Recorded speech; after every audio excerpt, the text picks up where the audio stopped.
the environment, the greenness of it, and it just confuses me that and I don't think we're saying we're losing faith, or I'm sorry, the word you used to compare the decision of the historic district. I don't know if that's the case. I just think that that there are other factors that have to be considered.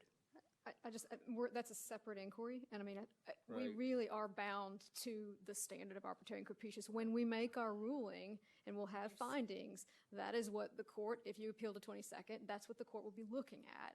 I mean, we're tied in a lot of ways. So, like, Rebecca, you and I deal with this a lot in trial, and the trial court cannot, in certain situations, put itself in the shoes as the decision maker of determining credibility. So you have to take yourself a step away from it, and you have to look at the decisions of the commissioners and whether or not they had reasonable grounds for it, and whether they had adequate consideration of the circumstances before them presented by the applicant.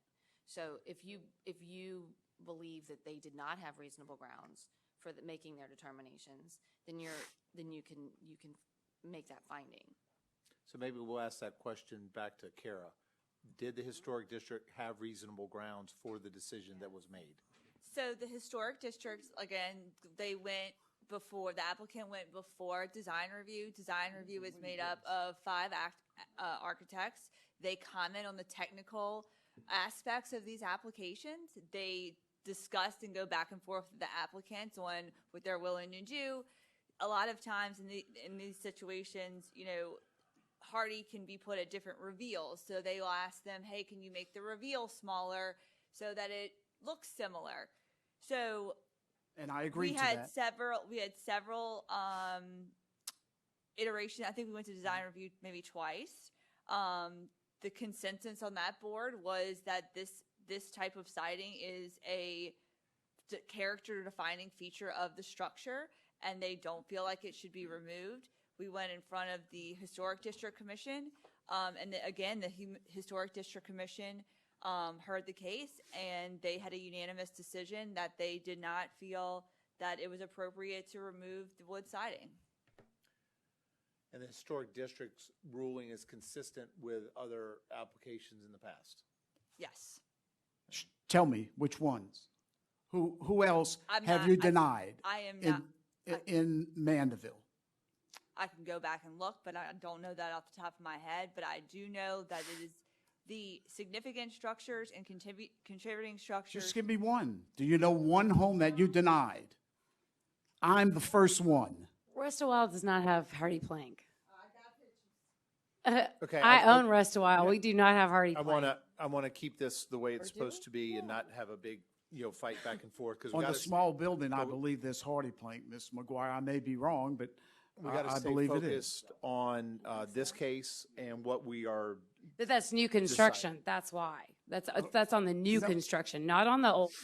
Okay. So- The building on the right-hand side, on the east side? We're not even discussing it. Okay. We don't have hardy plank. We are not talking about Rest a While or any other structure in the city of Mandeville, period. We're talking about this address and the ruling, whether what the Historic District Commission did was arbitrary and capricious, and or were they consistent in previous rulings with previous applications. I totally understand your frustration. I totally appreciate it, but we're not hearing the application. That was the Historic District. So I guess what I'm struggling with is, were they consistent? Were they within their rights? And that's what I'm trying to get my hands around. It's not whether I like hardy plank or I like wood. That's where I am, and that's what I have a problem with this. I'm the one that introduced the precedent discussion, and I'm actually not certain that's completely, because I am essentially, in a lot of ways, revisiting the decision from a substantive standpoint, which is not what we're here to do, as I understand it. But, I think we're allowed to consider what we want, but we're still bound by the same framework as far as how we can make our decision, which is unfortunate because...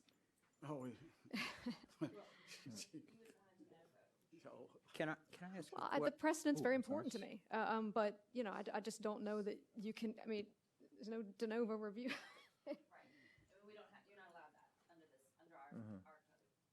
But you are allowed to review the facts. Every appellate court reviews the actual facts. You don't understand. Most appellate courts review transcripts. Well, and okay, we got to stay focused on this. So in regards even to that, the facts are what are in front of us. Arbitrary and capricious for the application that was ruled on by the Historic District Commission. That's what we have to stay focused on, not anything else that goes with it. So, yeah, it's hard to do that because I get it and it's emotional and, you know, and totally understand all of that, but I'm trying to stay very focused on where we are in this process. I feel that they stayed within their purview and that they are protected for the discretion of not using hardy plank, even if it is an acceptable material. I feel that they operated within their purview and that they want to make sure that it does not affect the character of the structure. Oh, Dr. Kreller, did you have a question a minute ago that you wanted to ask? You would started to ask for. Well, I was getting clarification from another attorney, and I was going to ask you. And I'd like to know, what the question that I had was, if the decision is upheld, then the applicant has the right to go where? To the 22nd. 22nd. Thank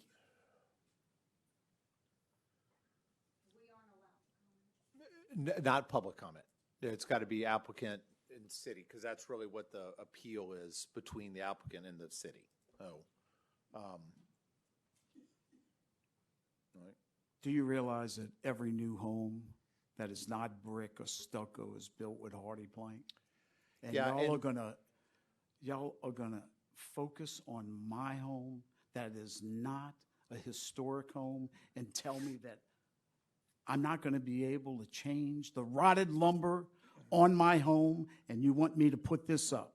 Well, Mr. Is that what Cressy, y'all are telling me? No. Because of some ridiculous rule, some little precedent, one ridiculous, why don't you do the right thing? Well, Mr. And Cressy- stop trying to find, something to back out or to protect the historic committee. I'm not going away. I promise you. Well, I I'm will- not going away. I will say this.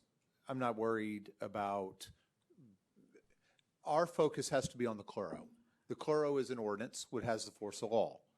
The Historic District Commission, bear with me, Historic District Commission, Planning and Zoning, whatever, that has a obligation to follow the chloro.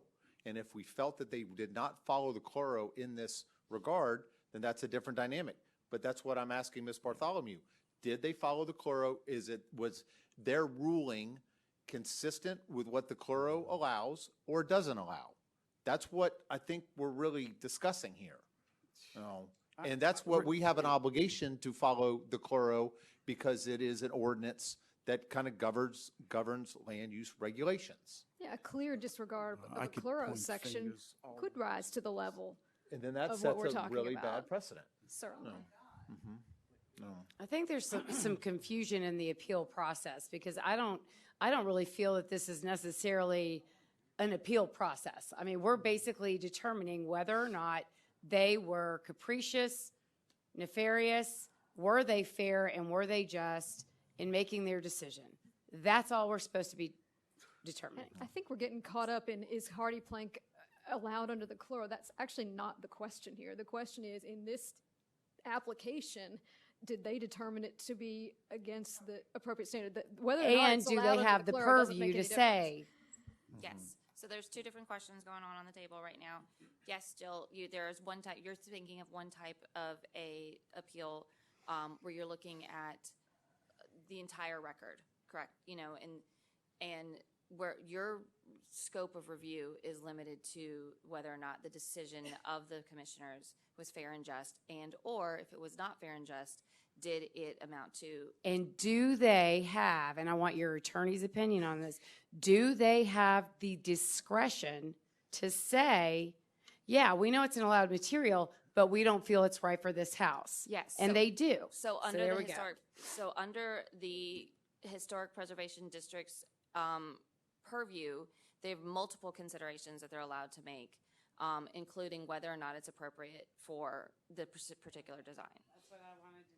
And so from a, not arguing the case, but just from a matter of law, if their reasons were based upon those findings, then it would be hard to, then that should be sufficient, is what I would. I don't want to say that, that's your determination, but it's up to y'all to determine whether or not their decision on whether or not it was appropriate was reasonable under the circumstances that were presented to them.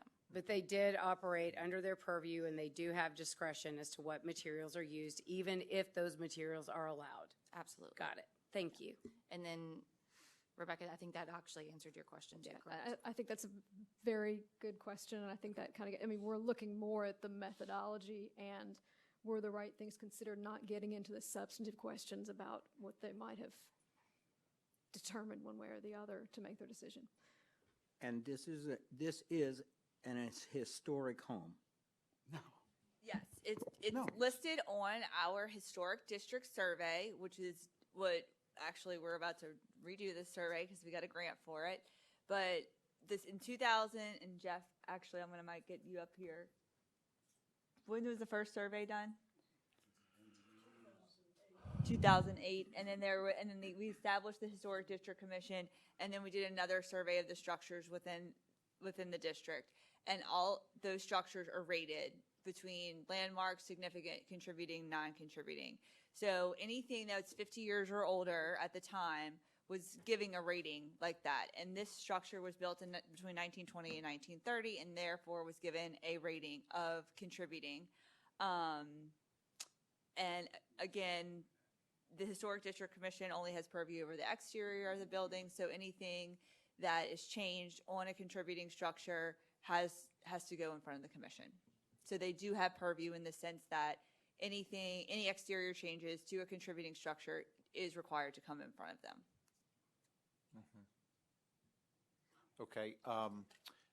And Ms. Condra, tell me if we should do it any differently, but I guess my thought at this point is that the applicant have an opportunity for kind of a closing statement of some sort, and then the same from the city's aspect, and then the council would vote after that. Is that correct? I think that makes sense. Okay, all right. Mr. Klesse, we'll do a 3-minute, up to 3 minutes if you'd like.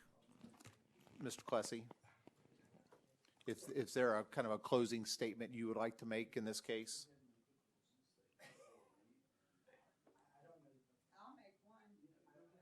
I think it's got to be from the applicant. Yeah, no. Unless Mr. Cressy Unless is it's enrolling his council, there you go.